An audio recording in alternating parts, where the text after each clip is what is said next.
শোন না, আমি শেষবারের মতো বলছি, পুলিশকে একটা ফোন করি। করে কি বলবো? যে আমি আর আমার দাদা এই বাড়িতে থাকি, সকালে ঘুম থেকে উঠে দেখি ঘরে একটা গোটা লাশ পড়ে আছে, আর আপনারা কাইন্ডলি এসে সেটা নিয়ে যান। করণীয়টা কি? তা আমি কি সকাল থেকে গান গাইছি? বলছি তো, লাশটাকে কিছুর মধ্যে একটা পুরে গাড়ি করে কোথাও গিয়ে একটা ফেলে আসি। আমি গাড়ি করে লাশ ফেলবো এভাবে? তোর কি কোনো সেন্টিমেন্ট বলে কিছু নেই? আচ্ছা আচ্ছা, সত্যি করে বল তো, তুই কি সত্যি জানিস না লোকটা কে? হ্যাঁ জানি তো, কে? লোকটা আমার পিতৃ শ্বশুর। আচ্ছা ধর যদি আমি জানতাম লোকটা কে, ধর যদি খুনটা আমি করে থাকতাম, তর্কের খাতিরে খুনটা যদি আমি করে থাকতাম, তাহলে লাশটাকে কি এখানে এভাবে ফেলে রাখতাম? খুন কিনা কি করে জানলি? খুন যদি না হয় তাহলে একটা লোক সকালবেলা আমাদের বাড়িতে এসে হার্ট অ্যাটাকটা বাঁধাবে কেন? চোর চোর চুরি করতে এসেছিল, হঠাৎ হার্ট অ্যাটাক চোর চুরি করতে এসেছিল? বাপের জামাই করে শুনেছিস যে চোর একটা শার্ট আর জিন্স পরে কারবে চুরি করতে ঢুকেছে? ও, তাও ঠিক। শোন না শোন না, এসবের মধ্যে আর যাচ্ছি না বুঝুন, আমি বরঞ্চ কর্নেল আঙ্কেলকে একটা ফোন করি। এই খবরদার খবরদার দাদা, কর্নেল আঙ্কেলকে একদম এর মধ্যে টানবি না। তোর না মাথায় কিচ্ছু নেই জানিস তো? কর্নেল আঙ্কেল আসা মানেই একটা হাজারটা প্রশ্ন, হাজারটা ঝামেলা, এটা কি ওটা কি সেটা কেন, আরও তাতে ঝামেলা বাড়বে। দেখ শোন, তোর কি একটু জানতে ইচ্ছে করছে না যে লোকটা কে, কোথা থেকে এলো, কেনই বা এলো, কি করতে এলো, মানে পরিবার? না না না না, আমার জানতে ইচ্ছা করছে না লোকটা কে, এর পরিবার কি করতে গেলো, কারণ সেটা জানলে মিডিয়া এসে আমাদের ছিঁড়ে খাবে, আর তখন আরও আরও আরও বাড়াবাড়ি হয়ে যাবে। একই সালা যে ইম্পর্টেন্ট মিটিং, তার উপর যত ঝামেলা। তাহলে তুই বলছিস, কিন্তু কিন্তু লাশটাকে নিয়ে যাব কি করে? নিচে তো দারোয়ান অজিতদার সব গেটের মুখে বসে থাকে। সেটা অবশ্য একটা ব্যাপার।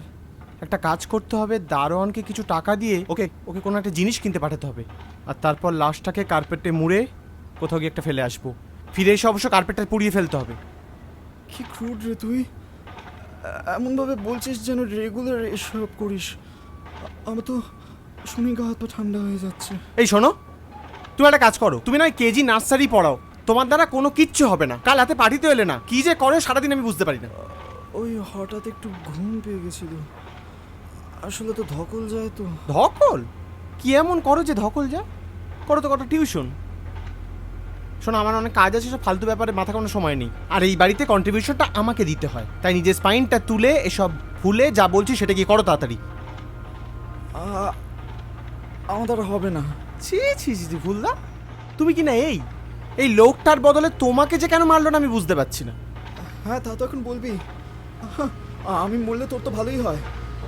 হয়তো হয়তো আমাকে মারতে এসেছিল, আমাকে না পেয়ে সে একে মেরে দিয়ে চলে গেছে। আরে বেচারা নিজের প্রাণ দিয়ে আমাকে বাঁচিয়েছে। না না, আমি পাপ হতে দেবো না। আমি আমি পুলিশকে একটা ফোন করি।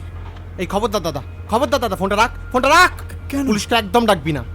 আমি চাই না তোর এই ফালতু বোকামের জন্য পুলিশ এসে আমাদের হাতে হাত করে পড়িয়ে নিয়ে যাক। কেন রে, তোর এত ভয় কিসের? হ্যাঁ, আমি সবই বুঝি, সবই জানি। আসলে আসলে খুনটা তুই করেছিস। এই কি বললি? টাকা লুক অ্যাট মি, টাকা কি বললি? সাহস থাকে তার একবার বল।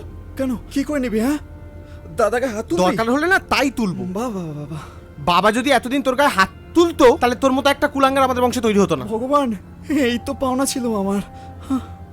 এই প্লিজ দাদা, আমার ভালো লাগছে না। তোমার এই স্বপন মার্কা ডায়লগ এবার বন্ধ করো। এখানে না কোনো খাজা যাত্রাপালা চলছে। যাত্রাটাই চলছে। হ্যাঁ, যাত্রাই চলছে। যবে থেকে আমি এই সম্পত্তিটা পেয়েছি, আর তুই শুধু ওই ফিয়েট গাড়িটা পেয়েছিস, তবে থেকে এই যাত্রা শুরু হয়েছে। আমি সবই দেখি, সবই বুঝি। হ্যাঁ, ওই মেয়েটাই তোর মাথা খেয়েছে। হ্যাঁ, লিসেন দাদা, কি পিয়ালি আউট অফ দিস। পিয়ালিকে একদম এর মধ্যে টানবে না, একদম না। নিজের তো একটা মেয়ে জোটাবার ক্ষমতা নেই, লোকের পেছনে যত সব। শোন, লাশটাকে এখান থেকে যে করে হোক সরাতে হবে, না হলে এই লাশের গন্ধে সারা বাড়ি মম করবে, আর তখন না তুই যাত্রার ক্লাইম্যাক্সটাও দেখবি। মাঝে মাঝে ইচ্ছে করে। কি ইচ্ছা করে? গুটি পোকা হয়ে একটা আবরণ তৈরি করে তার মধ্যে গিয়ে ঢুকে বসে থাকতে। শোন, তোর দ্বারা কিছু হবে না, আমি যা করার করছি। তুই কিন্তু সীমা এই ফাটা কাঁসর বাজানোর মতো ন্যাকামোটা বন্ধ কর। তোর তোর মুরদ আমার জানা আছে, রেগে গেলে তুই মেয়েদের মতো ঘরে বসে ফ্যাচ ফ্যাচ করে কাঁদবি, আর তো কোনো মুরদ নেই তোর। সেটা করতে হলে ঘরে বসে গিয়ে কর, কেউ আটকাচ্ছে না। যত সব বাদ দে, তোদের কিচ্ছু হবে না, যা করে আমাকেই করতে হবে। যত সব ঝামেলা, অফিসটাও গান মারা গেল।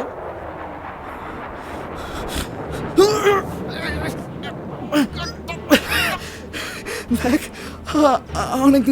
অনেকদিন ধরে অপেক্ষায় ছিলাম। বদলা জানিস, আমিও বদলা নিতে পারি জানিস। দেখ বুঝুন, বদলা অনেকদিন ধরে আমাকে নিচু করে দেখে, তো ভাবে আমি কিছু পারবো না। আমিও পারি জানিস, আমিও তোর মতো ক্রুড হয়ে উঠতে পারি। দেখ, কাল রাতে এই লোকটা এসেছিল আমাকে চুপ করাতে। এই লোকটা ভেবেছিল আমি বোকা, আমাকে ধমকাচ্ছিল। ওকেও চুপ করিয়ে দিয়েছি। দেখ, ওকেও চুপ করিয়ে দিয়েছি। ভেতরে জানোয়ারটা যখন জেগে ওঠে, তখন আমিও ক্রুড হয়ে উঠতে পারি। ভাই,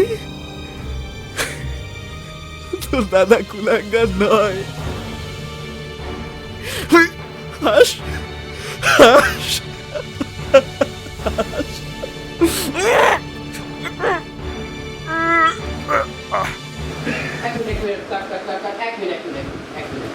এইভাবে কেউ কাউকে মারে, এইভাবে কেউ মরতে পারে? তুমি লজিক্যালি ওর হাতটা কোন দিকে রেখেছো?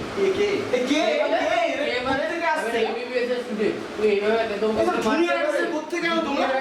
আরে ভাই, তুই কাটটা কেন বললি? কাট বলো না, আমরা বলে দিচ্ছি, তোমরা দেখছো, ডিরেক্টরটা যাচ্ছে করে আমি থাকতে হবে আজকে। কি বলি, তোমার ডাবে চলবে, কেউ কাউকে মারতে যাবে,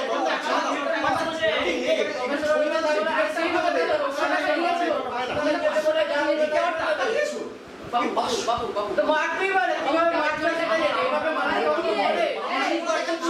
মানুষ বলে বলতে কি রাখবে? এইভাবে শুধু মারতেই পারে, এইভাবে মানুষকে বলতে কাকে নিয়েছো? এইভাবে মানুষকে মারতে হয়, কোথায় নিয়ে আসা?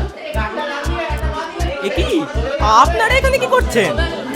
সিনেমা এখনো বাকি আছে, আপনারা পরে আসবেন, তখন দেখবেন ডেড বডি।